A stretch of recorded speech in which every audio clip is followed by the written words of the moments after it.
ओम नमो नारायणाय। सज्जनों, अप्रैल का महीना मेष राशि के लिए कैसा रहने वाला है, इसकी जानकारी देने का प्रयास कर रहे हैं कि मेष राशि में पहले केवल मात्र 12वें स्थान पर राहु था,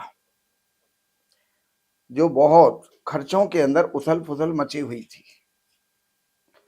लेकिन अब मेष राशि वालों को एक चीज की समस्या और बढ़ गई है, और वो समस्या है शनि। अब शनि की साढ़े साती भी आपको लग चुकी है, और जब दो ग्रह 12वें स्थान में होंगे तो अब आपको काफी सचेत रहना होगा, और सचेत ये रहना होगा कि कहीं आपके साथ कोई चीटिंग ना हो, कहीं धोखा ना हो, कहीं किसी प्रकार से धन की हानि ना हो। तो ये विशेष करके 12वें स्थान में शनि और राहु की स्थिति है, इसलिए मैं आपको बता रहा हूं। अब 12वें स्थान में बैठकर के शनि ये जो है आपके दूसरे स्थान में देख रहे हैं, और दूसरा स्थान कुटुंब के लिए, संचित धन के लिए, परिवार के लिए, और अपने अंगों में आंखों के लिए विशेष करके माना जाता है।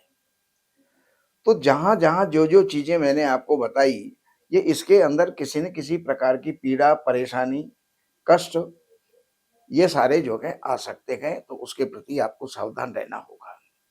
ये मत कहना कि ये हमें डराते हैं। ये हकीकत है, ये वास्तविकता है। जब किसी व्यक्ति पर घटित हो जाती है, तब फिर वो सोचता है कि हाँ, सही कह रहे थे। लेकिन एक बात का ध्यान रखना, जन्म से मेष राशि होनी चाहिए आपकी, नाम रखा हुआ नहीं होना चाहिए। जो पत्रे के अंदर मेष राशि निकली है, उसके आधार पर आपको देखना होगा।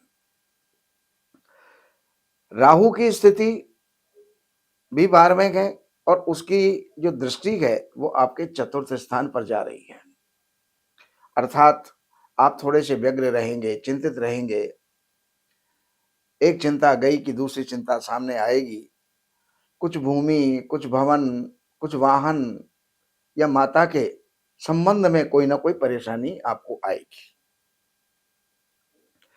इन्हीं की दृष्टि, शनि और राहु दोनों की दृष्टि छठे स्थान में जा रही है। जब इतनी बातें अगर नेगेटिव हो सकती हैं, तो इसमें कोई ना कोई चीज पॉजिटिव भी है, सकारात्मक भी है, बढ़िया भी है। और वो क्या है कि दोनों की दृष्टि छठे स्थान में जा रही है। अगर आप ऋणी हैं, तो ऋण से मुक्ति के रास्ते निकलेंगे। अगर आप रोगी हैं, तो रोग से छुटकारा मिलने की उम्मीद बंधेगी। तीसरे नंबर पर, अगर आपके शत्रु बहुत हैं, कोर्ट में केस हैं, और भी कुछ परेशानियों में आप हैं, तो उनका हल निकलेगा। और इन्हीं राहु की दृष्टि सप्तम स्थान में, नवम स्थान में है या अष्टम स्थान में है, तो वो सप्तम दृष्टि से अष्टम स्थान को देख रहा है।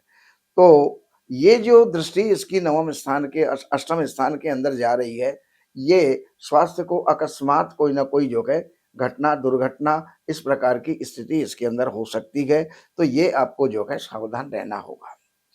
अब मैं आपको बता रहा हूं बृहस्पति।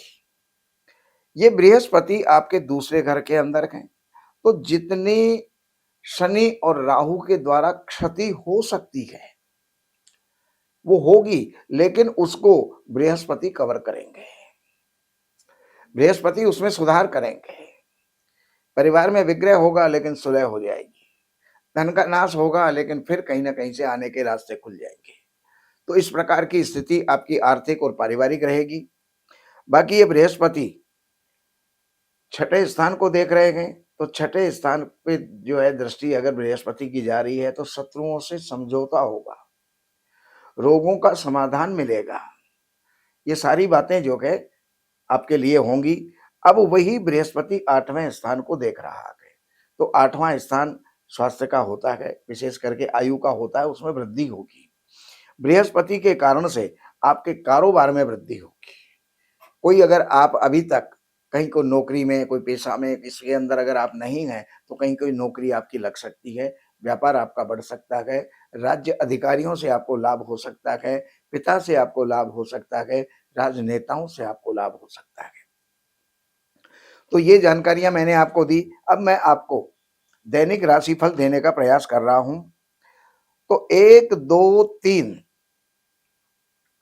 तारीख हैं और 4 और 5 तारीख, ये आपके लिए बहुत ही सुंदर हैं, बहुत सुखद हैं, लाभ देने वाली हैं और खुशियां प्रदान करने वाली हैं। और 6 और 7 तारीख ये थोड़ी-सी आपको चिंता में रख सकती है, अकारण कोई चिंता इस समय पर आ सकती है, तो उसका निवारण भी हो जाएगा, लेकिन शिव की आराधना आपको करनी चाहिए। अब आपके 8, 9 और 10 तारीख, ये सभी वर्ग के लोगों के लिए, चाहे वो मजदूर है, किसान है, व्यापारी है, स्त्री है, पुरुष है, विद्यार्थी है, वो हर किसी के लिए ये 3 दिन बहुत बढ़िया जाने वाले हैं। इनके रिजल्ट, कोई भी काम अगर आप कर रहे हैं तो उसका रिजल्ट अच्छा आने वाला है। और 11 और 12 तारीख, इसके अंदर आपको सावधान रहना होगा। किसी के साथ कोई विवाद हो सकता है, झगड़ा हो सकता है, तो अपनी वाणी पर कंट्रोल रखें, अपने व्यवहार को सुंदर बनाए रखें।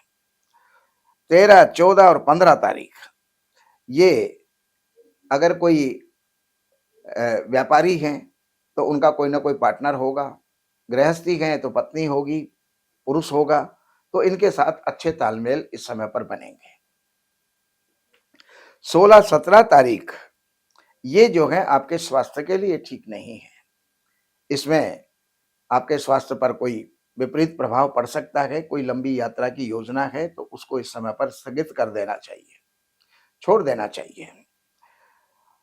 18, 19, 20, 21, 22, 23 और 24, ये जो तारीखें हैं, तो 24 तारीख तक ये 7 दिन बनते हैं। ये आपके लिए भाग्य की वृद्धि करने वाले भी हैं, रुके हुए कार्यों को पूर्ण करने वाले भी हैं।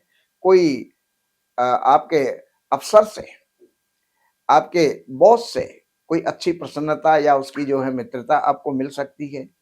राज्याधिकारियों से कोई लाभ हो सकता है और जो भी कोई पेंडिंग आपके काम है इस समय पर आपको कर लेने चाहिए। इस समय वो संभव हो जाएंगे। अब आगे 25 और 26 तारीख, इसमें किसी प्रकार का कोई लेन-देन नहीं करना चाहिए, वरना इस समय पर नुकसान हो सकता है, चीटिंग हो सकती है। बाकी 27, 28, 29 और 30 तारीख आपके लिए बहुत ही सुंदर और बहुत ही सुखद हैं, तो उसका आपको लाभ उठाना चाहिए। ये जानकारियां हमने आपको दी। अगर आपकी जन्म की तारीख है, महीना है, सन है, समय है और जन्म स्थान है, तो आप इन्हीं नंबरों पर संपर्क करके कार्यालय से अपॉइंटमेंट लेकर के कार्यालय की सेवाएं हैं वो अर्पण करके और फिर आप जो भी जानना चाहते हैं वो जान सकते हैं। लेकिन ध्यान रखिएगा, निःशुल्क कुछ भी नहीं है।